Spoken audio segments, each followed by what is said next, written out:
E aí, muito boa noite, Minas Gerais. Boa noite, telespectadores e telespectadoras do Brasil das Gerais. Gente, olha, as pessoas com autismo, elas podem ter uma dificuldade para se comunicar, né?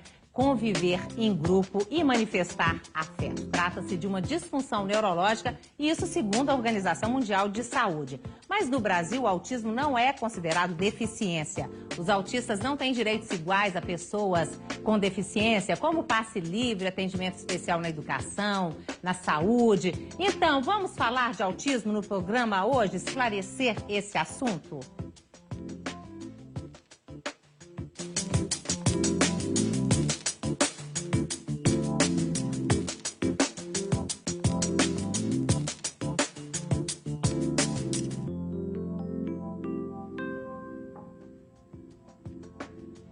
Então, se você tem algo a dizer, quer perguntar, quer comentar, né, o que você sabe sobre o autismo, enfim, olha, compartilhe com a gente, isso é fundamental. Nosso telefone é 32090021, tem os nossos contatos pela internet, pelo brgerais@redeminas.mg.gov.br, pelo meu blog, robertazampetti.com.br, pelo Twitter, twitter.com/brgerais, pelo Facebook, facebook.com/Brasil das Gerais. Entra lá na nossa página, gente, Brasil das Gerais. Curte a página para você ficar sabendo das nossas novidades todas, dos sorteios e tudo mais. Bom, mas olha só, você vai ver, quer dizer, nós vamos falar isso, né, sobre a questão do autismo, como é que é na prática, como é que funciona, tratamento, enfim, tudo mais, mas você já fica sabendo que uma pessoa com autismo pode sim ter um espaço no mercado de trabalho. Veja só esse exemplo.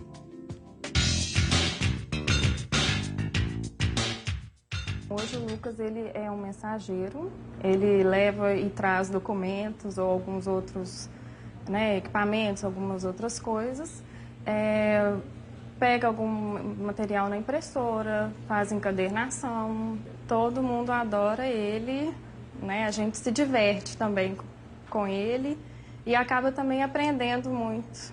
Ele é muito tranquilo, né, tem períodos que ele fica mais agitado, mas ele é muito fácil de lidar. Tudo que você pede, ele faz direitinho. O Lucas, a gente fala que é uma criança grande, né? E mesmo por isso a gente tem que tomar certos cuidados. Por exemplo, com a alimentação dele. Ele tem uma alimentação balanceada. Mas a relação entre ele e os outros funcionários é muito boa. Todo mundo respeita, né, ele pelo jeito que ele é, as limitações dele. Eu acho que é um relacionamento assim, tanto ele ganha, porque eu acho que ele se desenvolve mais, fica cada vez mais independente, quanto pela gente mesmo, da gente respeitar as limitações, né? Não tanto dele, mas reconhecer até as nossas também. Tom gosta de mim.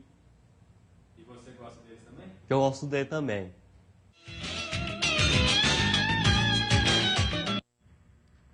Pois é, Maria Helena, você tem filhos gêmeos, né, Gustavo e Cristiano, Isso. Cada um com 16 anos, quer dizer, já são adolescentes. São adolescentes. E todos os dois autistas. Os dois têm autismo. Uhum. Eles não falam, eles não se alfabetizaram, mas são crianças, assim, adolescentes alegres, interessados, que curtem a vida, curtem as pessoas e... É um prazer conviver com eles. Eu gostaria que mais pessoas pudessem compartilhar comigo esse prazer de conviver com eles e que a nossa sociedade também pudesse ser um pouco mais saudável para acolher melhor essas pessoas. Uhum. E eu acho que é por isso que eu estou aqui hoje. Pois né? Nós vamos falar nós. muito sobre isso, tá, gente, durante o programa de hoje. Agora, esse programa nós estamos fazendo, inclusive, a pedido do Maurício, né, Maurício? Sim. Que você também tem 2 filhos... com autismo, né? Sim, eu tenho o Maxwell hoje com 5 anos e o Matheus com 3 anos. Um deles já fala, o outro ainda não fala. O Maxwell está entrando na fase de alfabetização agora, né? E tem desenvolvido bem.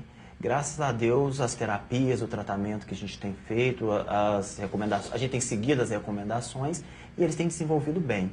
E a gente fica muito satisfeito, que a gente vê que há a possibilidade deles se relacionarem com as pessoas e viver de uma forma... aceitável, né, dentro dos padrões. Então, os comportamentos têm melhorado muito graças aos tratamentos que são realizados. Uhum. E você, Estela? Você também tem um filho, Sou né? Mãe de o seu já é um jovem, né? Já. Um jovem de 25 Ele tem 25 anos. Uhum. Isso. estou presidente também da ONG APAP, né? E é um trabalho que a gente faz com muito amor, tem que ter muita coragem, muita luta, porque a gente está sempre lutando, né, por eles, que são crianças, né? Eu sempre falo, são pessoas assim tão que precisam do apoio da gente, né? Tão frágeis, né? Eu considero. Então a gente está sempre lutando dentro dos conselhos, né? Procurando políticas públicas para eles. Mas seu filho estudou? Meu filho não é alfabetizado, sim. E essa casa que nós temos, que é a APAP, é justamente um público, Roberta, que não se enquadra em nenhum... Ele não está no Estatuto da Criança e do Adolescente, ele não é do idoso, porque é uma faixa etária dos 20 aos 50, entendeu? Então ele não se enquadra em nenhum lugar. E aí? E é muito complicado para buscar escola, porque já está fora, né, a idade. Atividades para eles também, uma luta, porque para incluí-los em atividades não é em todo lugar, né? Mas, assim, a PAP, ela faz um trabalho, Roberta, de amparo às famílias e inclui também o jovem dentro, da medida do possível, dentro do social, através de passeios que a gente faz em parques, em sítios, os leva a teatro, né? E são felizes lá. São felizes. É porque lá é aquela questão do respeito à individualidade de cada um deles. Tá? Pois é, nós vamos destrinchar isso, mas, doutor Walter, porque a gente vê assim que há vários níveis, né, de autismo. Vamos explicar para os telespectadores, em primeiro lugar, o que é autismo? É uma disfunção neurológica, de acordo com a Organização Mundial de Saúde? O que é? Na verdade, quando a gente fala de autismo para qualquer um, o conceito que vem é assim, que vai ser incapaz a vida inteira e que vive nesse mundinho que você apresentou. Não é bem assim. Você tem graus variados em que, né, como o filho dele que está entrando no processo de alfabetização e o outro filho dele provavelmente vai chegar lá. Você tem aquele rapaz que está trabalhando, né? Igual o Lucas, que eu conheço há décadas, e tem pessoas que inclusive têm nível superior. Tá? Então, assim, a grande variação, a gente tem uma variação muito grande, que em relação ao nível de inteligência e ao nível do tratamento específico e adequado que é feito nos seus dados momentos. Que aí sim o indivíduo às vezes melhora mais do que algumas outras pessoas, na medida que ele tem um tratamento adequado. Segue a mesma lógica da medicina em geral. Se você faz um diagnóstico precoce e faz o tratamento mais adequado, você tem uma chance maior com aquela pessoa. Agora, por quê? Existe uma causa? Quer dizer, porque ela teve, né, filhos autistas, gêmeos, e ele também 2 filhos, todos 2 com autismo. A causa não ajuda nós em nada, mas a causa conhecida hoje em dia é que você tem um poder, um valor de aspecto familiar muito grande. Agora, então, assim, situações de lesões cerebrais, epilepsia, traumatismo crânioencefálico, meningite, encefalite, isso tudo atrapalha muito e piora muito. Mas você falou a questão do diagnóstico, né? Se for precoce, né? Como tudo realmente, mas no caso dos seus meninos, foi um diagnóstico precoce, Marilena? Já foi aos Até 3... você, por ser médica, deve ter facilitado, né? Parcialmente. É interessante que não mesmo... deve ter facilitado. Não deve ter facilitado. Deve ter sido muito difícil para ela. Não é isso. Eu estou falando no sentido de ser um diagnóstico mais rápido. Não. Também porque, não. Primeira coisa, Roberta, eu acho que tem alguns estigmas em relação ao autismo, alguns preconceitos que a gente tem que quebrar. Primeiro, o autista vive num mundo à parte. Ele vive no nosso mundo mesmo. É no mesmo mundo que a gente vive, que eles vivem. Só que eles têm uma dificuldade de apreensão dos aspectos do entrosamento social, do relacionamento social. O que caracteriza o autismo? É dificuldade de socialização, de comunicação e de comportamentos, né? Então, eles têm uma dificuldade de entrar nos nossos códigos, mas eles vivem nesse nosso mundo mesmo. Como é que você se comunica com seus filhos? Então, por exemplo, essa questão de que eles... meus filhos comunicam muito por figuras, tá? Eles usam alguns signos, uma metodologia que chama fala sinalizada, que são alguns signos da Libras usados para apoiar a fala. Então, na mesma sintaxe do português falado, não na sintaxe da Libras, tá? E eles têm as formas deles de comunicar. Então, às vezes, eu chego em casa, eles querem que eu fique em casa, eles pegam a roupa de ficar em casa e me dão. Eu estou em casa, eles querem sair, eles pegam a roupa de sair e me dão. Eles vão criando as maneiras deles de se comunicar, embora não falando. Tá? E as pessoas têm que aprender como que é a linguagem deles, porque senão ficam dois idiomas. Eles se comunicam, às vezes, por métodos não verbais, e você tem que entender aquilo e trabalhar, entender aquilo e dar a resposta. Na hora que você der a resposta, mesmo verbalmente, ele fica feliz da vida, tipo, oba, me entenderam. Opa, então a escola tem que entender esses meninos, né, gente? E aí melhora muito a questão do comportamento, da ansiedade e tudo mais. Outro preconceito que havia, e que aí voltando a essa pergunta, que eu acho que talvez o Fábio ser médico e psiquiatra pode até ter dificultado o diagnóstico, era que se falava que autista não fazia vínculo afetivo. É uma mentira. E eu via claramente é um conceito que muito eles faziam. antigo, é um conceito de muito antigamente. Nem tão velha assim, não. Não, mas é um conceito antigo, pô. Em termos de conceito atual, ele é muito antigo. Totalmente E isso prejudica muito, porque muitas vezes os meninos são afetivos, eles querem colo, eles buscam, eles beijam, não sei o quê, eles preferem umas coisas e fica aquele negócio, ele gosta, então ele não é autista, sabe? Então, assim, aquela coisa assim, que um pedaço invalida o todo, e isso atrapalha. Atrasa o diagnóstico, né, Val? Atrapalha, confunde as famílias, que é isso que deve ter acontecido com ela, aí as famílias ficam muito confusas, elas ficam, não tem aquela segurança, fala assim, isso mesmo, isso faz sentido. Isso faz sentido. E o que mais? Dessa questão do diagnóstico, né? Que eu estava perguntando. Pois é, então, por exemplo, eles foram ter diagnóstico já com 3 anos de idade. E... Poderia ter sido antes? Com certeza. Hoje eu vejo que com certeza. Porque eu vejo que, olhando retroativamente, com os olhos de hoje, eu vejo que existiam sinais que já estavam lá, e que eu e os pediatras que atendiam os meninos, e inclusive um neuropediatra que eu procurei quando eles estavam com 10 meses de idade, não souberam reconhecer. Que tipo? Por exemplo, quando eles fizeram 1 ano de idade, a gente tenta ensinar, né? 1 aninho, né? Que está fazendo 1 aninho. Essa imitação, eles não faziam, eles não aprenderam isso. Tá? Então, tem algumas coisas da interação com as outras crianças também. O atraso do balbucio, eles tiveram isso, eu percebi isso aos 10 meses.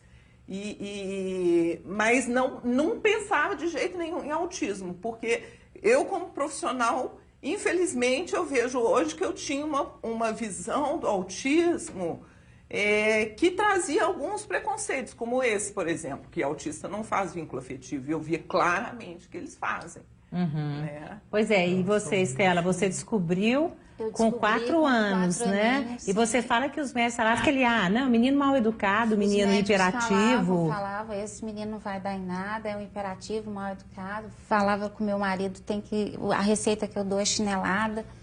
Então, isso durante algum tempo na nossa vida do casal, isso trouxe conflitos, porque a gente brigava, as terapias que se pedia para fazer não levavam a nada, até que eu cheguei um dia para o meu esposo e falei, não, nós dois vamos fazer terapia entre nós dois mesmo, encararmos o problema com aceitação.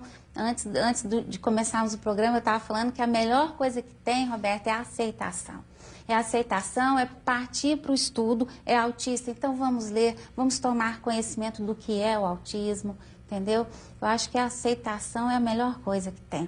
O meu filho... Esse moço tem 25, quando há 20 anos atrás, como que essa moça sofreu? Porque, assim, se hoje é difícil você ter profissionais que entendam... Imagina. Claro, isso é mais de 20 anos atrás. Hoje, então, às vezes, tem médico que não sabe fazer, pediatra que não sabe fazer esse diagnóstico. Nossa, isso é recente. é o que O mais... diagnóstico dos meus filhos tem 2 anos, está fazendo 2 anos agora, fevereiro fez 2 anos. Qual que é a idade dos seus meninos mesmo? O Maxwell tem 5 e Tá. o Matheus tem 3. O diagnóstico do Maxwell fez 2 anos agora em fevereiro. E nós passamos, o Maxwell era atendido na rede municipal e ele tinha terapia semanal, inclusive com psiquiatra, e não tiveram diagnóstico.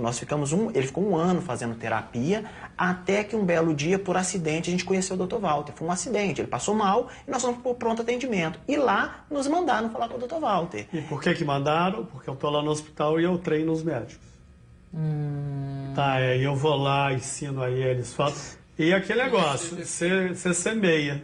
Aonde a semente cai com alguém numa terra fértil, que alguém tem interesse de aprender, desenvolve. Tem gente que não tem interesse. E aí a gente conseguiu fazer o diagnóstico, mas nós passamos por muitos médicos. Qual era a reação, a característica dos seus filhos? O Maxwell falava, com 1 ano ele falava papai, mamãe, depois ele parou, ele perdeu, ele começou a falar e depois ele parou de falar. Ele era muito arredio, ele não aceitava ser tocado. Somente as pessoas, né, eu, a mãe, a avó, que tinha acesso a ele, o resto, ele era muito arredio, não se permitia que as pessoas chegavam. Quando ele entrou para a escola, ele estava com 2 anos e 2 meses. Ele ia para a escola, para a creche da rede municipal, e ele se deitava no chão, no canto da sala, o mesmo canto, todos os dias. E ali ele ficava até 5 horas da tarde. Chegava às 7, ficava até 5 horas da tarde deitado no mesmo lugar. E toda vez que alguém tentava tirar ele do lugar, ele se debatia no chão, batia a cabeça no chão. E a gente passou por um monte de médicos, um monte de pediatras, e ninguém sabia o que era. E passamos por profissionais particulares também, psicólogos, e ninguém sabia. Até então ele estava com um atraso de desenvolvimento que ele iria desenvolver normal. Então foi um equívoco do pessoal que a gente passou em vários médicos. Nós achamos uma neurologista, a doutora Valéria, e ela falou, olha, eu acredito pelo que vocês estão me dizendo que ele tem autismo, mas eu peço que vocês procurem um psiquiatra. E nós passamos por um monte em 6 meses até acontecer, né? Como diz, eu acho que foi Deus que encaminhou ali, que a gente chegou lá no hospital e o Dr. Walter fechou o diagnóstico do Maxwell. E aí você perguntou se era possível o diagnóstico ser antes de 3 anos. O Matheus já tinha todas as características de autismo com 1 ano e 11 meses, que foi quando ele passou pela primeira vez no Dr. Walter. Aí ele falou assim, chegou lá com o menor e falou assim, ó, doutor, se o meu mais velho tem, esse aqui tem também, porque ele tem a mesma coisa. Tá? Aí, tinha, tá? E aí um dia a tia dele, que me conhece, falou, doutor, é possível se fazer o diagnóstico de autismo em criança com menos de 2 anos? Aí eu antenei e falei assim, quem foi esse? Quem é? Porventura é um moço que chama Maurício? Ué, eu conheço o Maurício? Falei, fui eu que fiz. Então, assim, isso é possível. Se você se não se consegue fazer o diagnóstico, se consegue fazer uma suposição. Então, por exemplo, eu fiz uma pesquisa no hospital, tá? As pessoas que têm o diagnóstico de autismo, 92% das pessoas que têm diagnóstico de autismo mais tarde têm atraso no desenvolvimento. 92%. Só 8% têm um desenvolvimento bom e perde, e fica autista. Porque a gente tem 3 formas do indivíduo apresentar sinais de autismo. O indivíduo sempre teve atrasos e tem um quadro de autismo. O indivíduo tem um desenvolvimento normal e perde esse desenvolvimento normal até os 3 anos de idade e apresenta um quadro de autismo. Ou o indivíduo tem algum ganho, ele tem atraso, mas tem algum ganho e perde. Então, por exemplo, como é que é essa terceira possibilidade que é mais complicada? Então, por exemplo, ele tem, vamos dizer assim, 2 anos e meio, ele fala 5 palavras. Para 2 anos e meio é muito pouco. E aí ele perde. Quais são as palavras que ele fala? Aí ele fala trem, helicóptero, navio e fala trator. Fala mamãe, fala papai? Não fala. É comum isso? Não é comum. É raro, é raríssimo. Não é do padrão. Então ele não teve o desenvolvimento esperado e perdeu a fala. Perdeu essas 5 ou 6 palavras que ele usava. Então, assim, 92% dessas crianças que são diagnosticadas muito cedo, com 2, 3, 4, 5 anos, tá? Tem atraso de desenvolvimento. Então, assim, isso é que deveria ser trabalhado com os pediatras e com os profissionais que trabalham com crianças. Tem atraso de desenvolvimento? Tem. Isso a partir de quando? Bebê já? Todos têm que ser pensado nisso. 6 Inclusive meses, bebê, um ano. tem pesquisas 6 muito meses, interessantes um ano, com ano e bebês, meio. tem trabalhos muito interessantes com bebês com risco de evolução para autismo. Não dá para fechar um diagnóstico, mas você pode avaliar que aquela criança às vezes não fixa o olhar nos olhos da outra pessoa, não fixa o olhar na boca das outras pessoas. Mas a hora de fazer nessa fase? Lógico, sempre tem coisas a ser feitas. Uma das coisas primárias é o que já foi falado aqui por todos, assim, orientar a família. A família tem que topar. Fala assim, olha, aí às vezes ao invés de falar assim, não, ele tem autismo, não, ele tem atraso de desenvolvimento. Vamos trabalhar o atraso de desenvolvimento dele, porque fica mais light e a coisa a ficha vai caindo. Ok, gente, nós temos que fazer intervalo, daqui a pouquinho nós vamos falar mais, inclusive explicar, né, por que no Brasil não é considerado uma deficiência. É isso? Gostaríamos muito. Ok, nós vamos falar isso. Não sei se é no Brasil não, mas tem alguns pedaços do Brasil. Alguns pedaços do Brasil. Daqui a pouquinho a gente fala mais, gente. Se você tem algo a dizer, nosso telefone 32090021 e os nossos contatos pela internet estão todos aí à sua disposição. A gente volta daqui a pouquinho. Tchau.